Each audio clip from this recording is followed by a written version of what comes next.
Mundo Católico, construyendo la civilización del amor.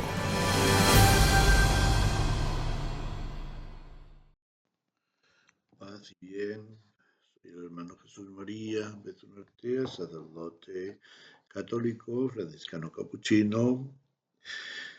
Y bueno, pues quienes van siguiendo esta serie de temas sobre encuentro y seguimiento de Cristo en la Iglesia ya me van conociendo.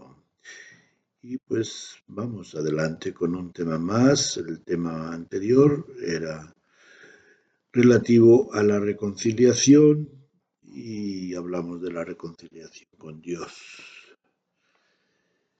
Nos quedó una segunda parte muy importante que es la reconciliación con y en la Iglesia. Comencemos recordando lo que nos dice el Catecismo de la Iglesia. En el número 1425, nos dice lo siguiente. Pero el apóstol San Juan dice también, si decimos que no tenemos pecado, nos engañamos y la verdad no está en nosotros. Y el Señor mismo nos enseñó a orar, perdona nuestras ofensas, uniendo el perdón mutuo de nuestras ofensas al perdón que Dios concederá a nuestros pecados. Bueno, ante todo pues, reconocer que somos pecadores. Y luego que Jesús nos ha enseñado a pedir perdón por nuestras ofensas, porque el Padre Nuestro, pues todo va en nombre plural, Padre Nuestro, danos hoy nuestro pan de cada día, perdona nuestras ofensas, entonces nos sentimos que comunidad, ese es el punto de referencia. Somos comunidad, una comunidad de hijos de Dios, cuya familia se llama Iglesia. Este aspecto, pues, o esta dimensión de nuestra vida eclesial, esta dimensión comunitaria, da razón a que también la reconciliación, cuando hemos pecado, se dé también con la Iglesia.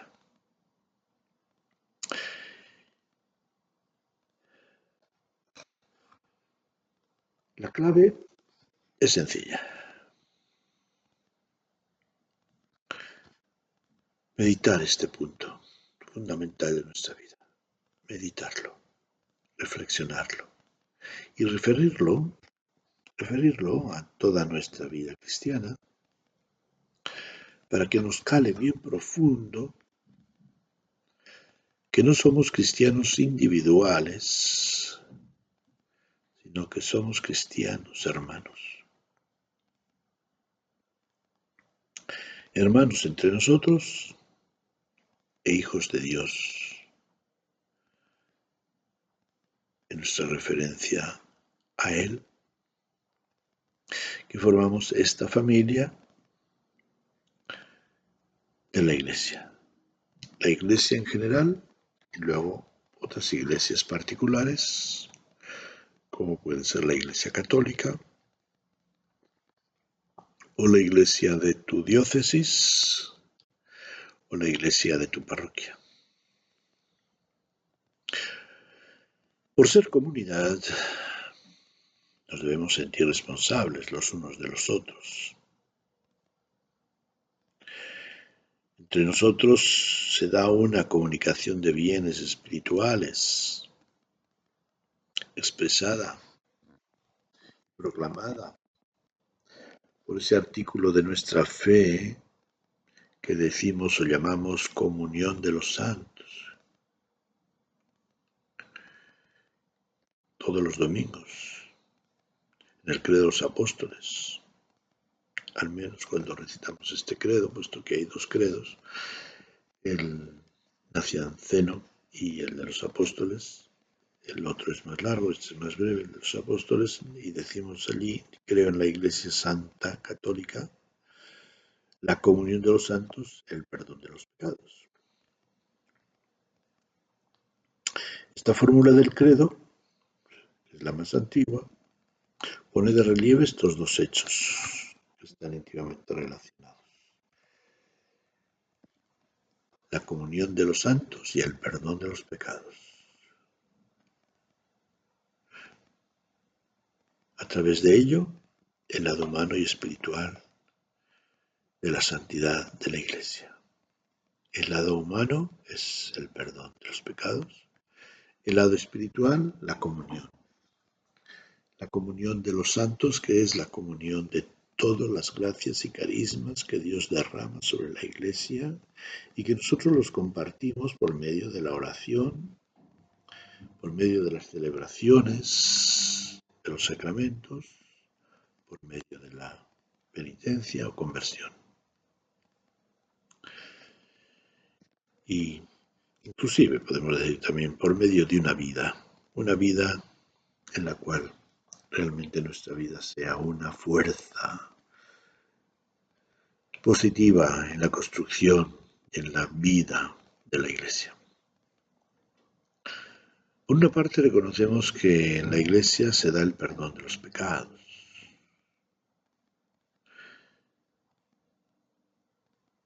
que ella es santa y que hay una comunicación espiritual entre quienes hemos sido santificados por el bautismo y los demás sacramentos. Esa es la razón por la que hablamos de los santos. No nos referimos a los santos que veneramos en los altares, sino a quienes hemos sido santificados por la gracia bautismal y luego seguimos creciendo en esa santidad por medio de los demás sacramentos. Pero por la misma razón, cuando nuestra conducta no corresponde a esa santidad,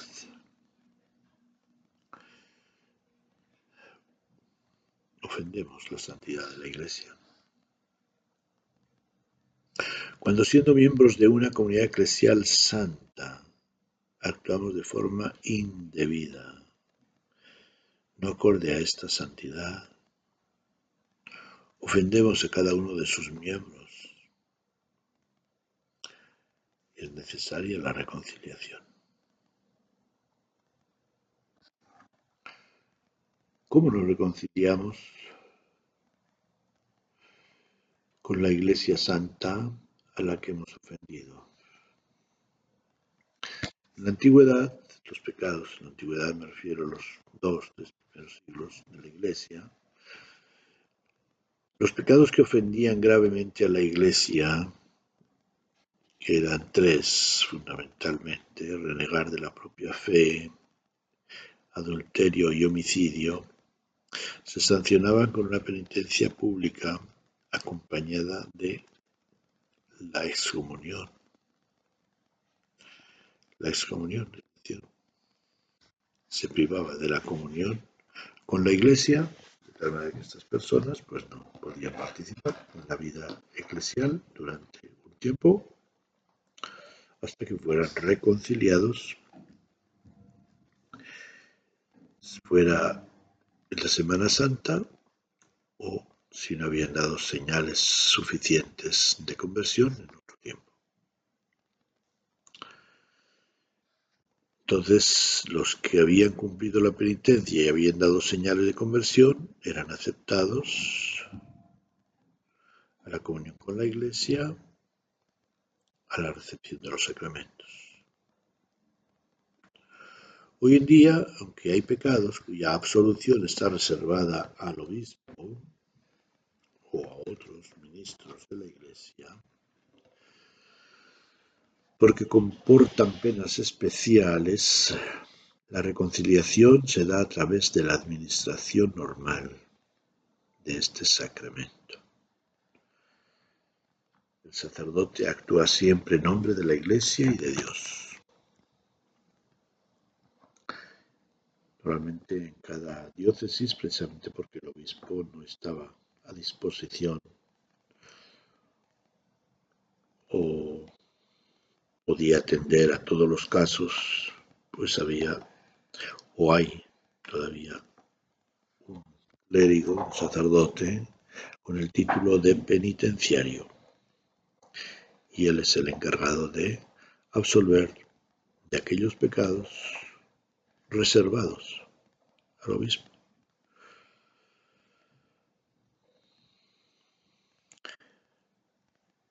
El sacerdote actúa siempre en nombre de la Iglesia y en nombre de Dios. Dios nos da esa facultad a través de Cristo, que les dice a los apóstoles: reciban el Espíritu Santo, y lo que ustedes perdonen será perdonado en el cielo, lo que ustedes no perdonen no será perdonado. Qué misterio tan grande, ¿no? Esta facultad de perdonar los pecados, pues no es una facultad humana. Con razón, muchos pueden decir, bueno, ¿y qué? ¿Por qué el sacerdote me va a perdonar a mí? ¿No es un humano como yo? Sí, en eso tienes razón, es un humano, pero tiene esa facultad que le ha sido concedida. Que los apóstoles la han transmitido a los obispos y los obispos a los sacerdotes. Y mucho tenemos que agradecer al Señor esta gracia tan hermosa de poder recibir este sacramento y sentirnos y saber que somos reconciliados,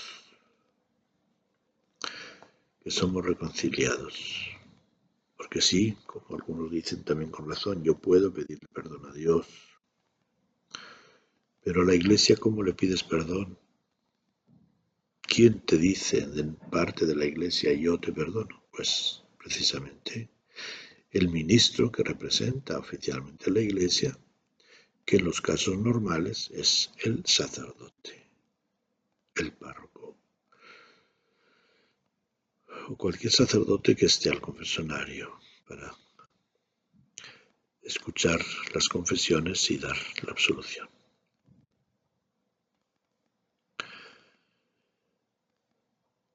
Además de esta experiencia del perdón eclesial administrado por el sacerdote o el obispo, el perdón eclesial se da también a nivel comunidad en la celebración de algunos sacramentos. Por ejemplo, en la celebración de la misa, que es el que frecuentamos más a menudo. Comenzamos la Eucaristía con un acto penitencial. El sacerdote invita para celebrar dignamente estos sagrados misterios, reconozcamos nuestros pecados. A continuación, se reza una oración penitencial, como puede ser: yo confieso ante Dios Todopoderoso, oh Señor, ten piedad, Cristo, ten piedad. También en el Padre Nuestro, cada vez que rezamos el Padre Nuestro, estamos pidiendo perdón y estamos concediendo el perdón a nuestros hermanos en la Iglesia. Perdónanos como nosotros perdonamos a los que nos han ofendido.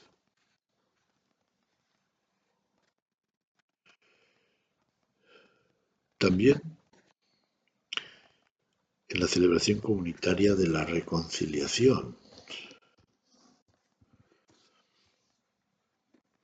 La Iglesia hoy ha instituido celebraciones comunitarias del sacramento de la reconciliación.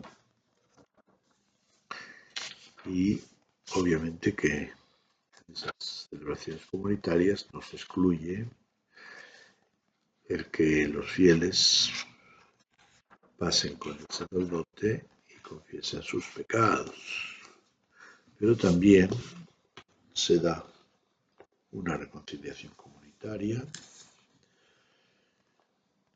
a través de esas celebraciones, que está en línea con lo que Santiago en su carta escribió diciendo: confesaos los pecados unos a otros y rezad unos por otros para que os curéis.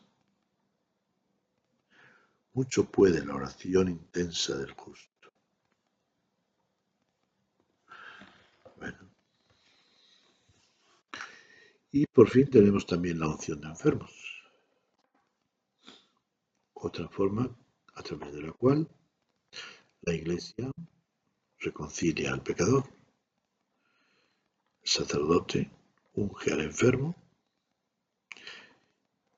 para salud de su cuerpo y de su alma. Y el ideal es que se haga pues también con la presencia de la familia cuando es en la casa, o también celebraciones comunitarias de la unción de enfermos que se organizan en las parroquias en tiempos concretos. Al respecto de este sacramento, tenemos un testimonio el más valioso y el único de la Iglesia primitiva, que es el de la misma carta de Santiago,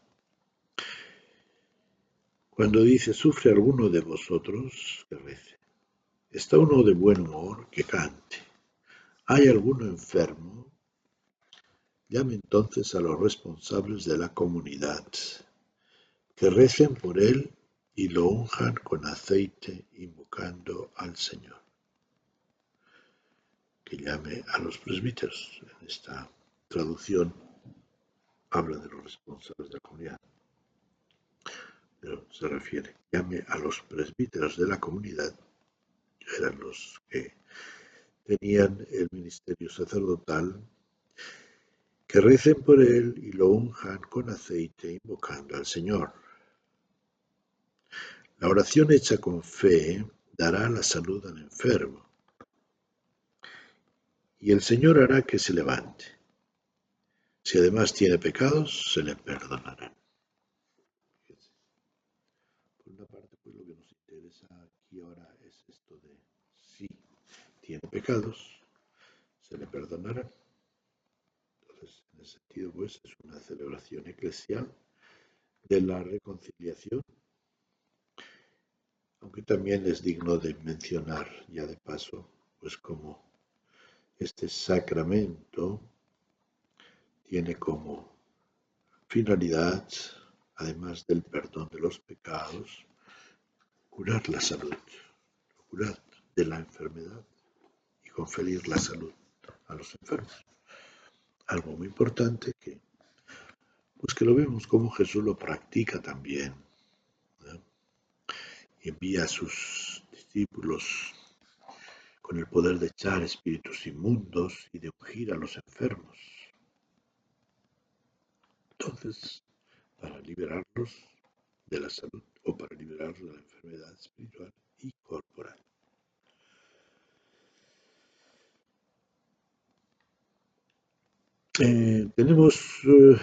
Aquí tengo yo unos textos bíblicos del Nuevo Testamento que los vamos a recordar para reafirmar lo que acabo de decir. Creo que hay que meditar mucho y es hora de que entendamos, después de tantos años de concilio, del Concilio Vaticano II, ya son desde el 65 hasta hoy, son 35 y 20, 55 años que la Iglesia ha caminado con la doctrina del Concilio Vaticano II, donde se insistió en esta condición comunitaria de la reconciliación, y parece que muchos cristianos no les cala, así como también el sentido que tiene el sacramento de la unción de enfermos, de ser unción de enfermos y no ser unción de moribundos. Bueno, pues como les mencionaba en el capítulo 18 de San Mateo, que es el capítulo eclesial, pues ahí nos habla del perdón.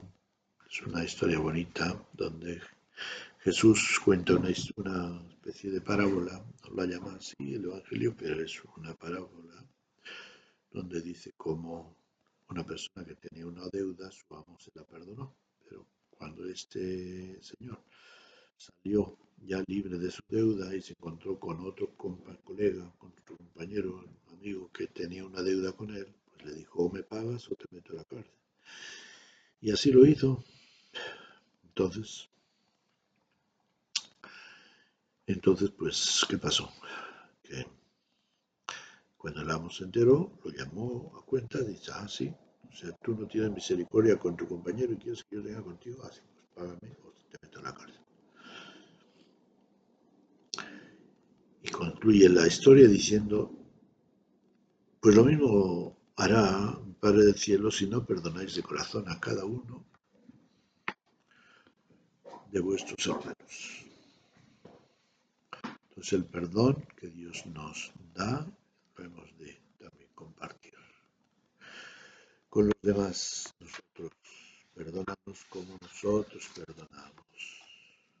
Nos cuesta perdonar, ¿verdad? Nos cuesta perdonar porque no somos humildes. Y en el mismo Evangelio de San Mateo, en el Sermón de la Montaña, después del Padre Nuestro, fíjense, que hace una referencia al perdón. Porque si perdonáis sus culpas a los demás, también vuestro Padre de cielos perdonará a vosotros. Pero si no perdonáis a los demás, tampoco vuestro Padre perdonará vuestras culpas. Importante, pues, este perdón eclesial comunitario, que nos perdonemos. ¿Por qué? ¿Por qué depende el perdón de Dios de nuestro perdón? ¿Es que Dios no nos perdonaría o qué? Simplemente porque si tu corazón está cerrado al perdón, ¿cómo vas a recibir el perdón de Dios? O sea, tú quieres que te perdonen y tú no perdonas, no es lógico. Por eso Jesús nos enseñó a decir, perdónanos como nosotros perdonamos. No nos dice, nos podría haber dicho, perdónanos para que nosotros perdonemos. Pues no. Primero va nuestro perdón. Primero va a abrir nuestro corazón al amor fraterno, al perdón fraterno, y luego viene la oportunidad de que Dios también nos dé ese mismo perdón. Y para concluir tenemos el de la primera carta de San Juan. En el capítulo 5, que nos dice, vamos a ver, versículos 16 al 17. Si uno se da cuenta de que su hermano peca en algo que no acarrea la muerte, pida por él y Dios le dará vida. Digo los que cometen pecados que no acarrean la muerte. Hay un pecado que acarrea la muerte. No me refiero a este cuando digo que rece. Toda injusticia es pecado, pero hay pecados que no acarrean a la muerte. Y sabemos que todo el que ha nacido de Dios y lo vive, no peca, no lo guarda. No, lo guarda el que nació de Dios y el malo no puede tocarlo. El que ha nacido de Dios y lo vive no peca con estos pecados que le llevan a la muerte. Acaba de decirnos. Si tu hermano peca, con un pecado que no lleva a la muerte, pides por él y Dios le dará la vida. Pero hay pecados, habla de un pecado. Hay un pecado que acarrea la muerte. Jesús nos dijo, el que peque contra el Espíritu Santo, a ese no se le perdona. Entonces, a eso se refiere este pecado de San Juan, sin duda, al pecado contra el Espíritu Santo. ¿Qué quiere decir? Sencillamente quiere decir que tú te cierras a la gracia de Dios. Tú le dices a Dios, no no te quiero en mi vida. ¿Ya? Si tú lo rechazas, ¿cómo quieres? ¿Que Dios a fuerzas te arrastre? No, Dios es compasivo, misericordioso, pero respetuoso también. En ese sentido, pues, o sea, no dice Jesús que no haya conversión para esa persona. Esa persona se puede convertir, entonces se convierte y reconoce su pecado, pues obviamente que va a recibir el perdón, pero mientras esté en esa actitud recalcitrante de cerrarse a la gracia, a la influencia de Dios en su vida, pues no tiene el perdón del pecado. Pero a lo largo de la historia hemos visto la conversión de mucha gente que se cerró, que negó a Dios, le negó a Dios su lugar en su vida. ¿No? Entonces, una cosa es la conversión, otra cosa es el perdón. Mientras uno está en esa actitud, pues no puede recibir el perdón porque se cierra a sí mismo. Entonces, ¿cuál es el remedio? El remedio es que se abra, es que se abra. Es decir, imagínense que uno se encierra en un local que está contaminado con gas, con unos gases mortales. ¿Qué pasa? Pues se muere. ¿Tiene algún remedio? Sí, que abra la puerta y salga. Abrir la puerta es la conversión. Entonces Dios no niega la conversión a nadie. Pero si tú te encierras en tu pecado, en tu soberbia, ¿qué va a hacer Dios contigo? Si tú no quieres, no hace nada. Nosotros tenemos que tenderle la mano, decir, Señor, aquí estoy. Entra. Bueno, pues pensemos un poquito en esto. Creo que es importante que reflexionemos sobre esta condición eclesial de nuestra vida, para lo bueno y para lo malo. Para lo bueno, me refiero para celebrar los misterios y celebrar la fraternidad. Para lo malo me refiero para reconocer nuestros pecados, pedirnos perdón, reconciliarnos. Y pues vamos a experimentar, pues precisamente como es una gran riqueza para nuestra vida, el poder reconciliarnos con los hermanos, con la Iglesia y sentirnos acogidos, aceptados, no solamente por Dios, es decir, nuestra relación con Dios, pues sí puede ser muy rica, pero el sentir que tenemos unos hermanos que celebran nuestra fe, que nos acogen, que no nos juzgan, que se alegran del perdón que hemos recibido a través del ministro y nos aceptan a la comunión plena de la vida de la Iglesia, pues obviamente que es un ensanchamiento y un esponjamiento de nuestro corazón admirable. Bueno, pues y para concluir pueden recitar o rezar el Salmo 86. Los salmos, aunque fueran compuestos ya en el Antiguo Testamento, sin embargo, tienen una riqueza espiritual admirable para nuestra vida, incluso eclesial. Pues que el Señor los ilumine, el Señor los guíe por este camino comunitario, porque ser iglesia es ser hermanos y ser cristianos es ser iglesia. Paz y bien.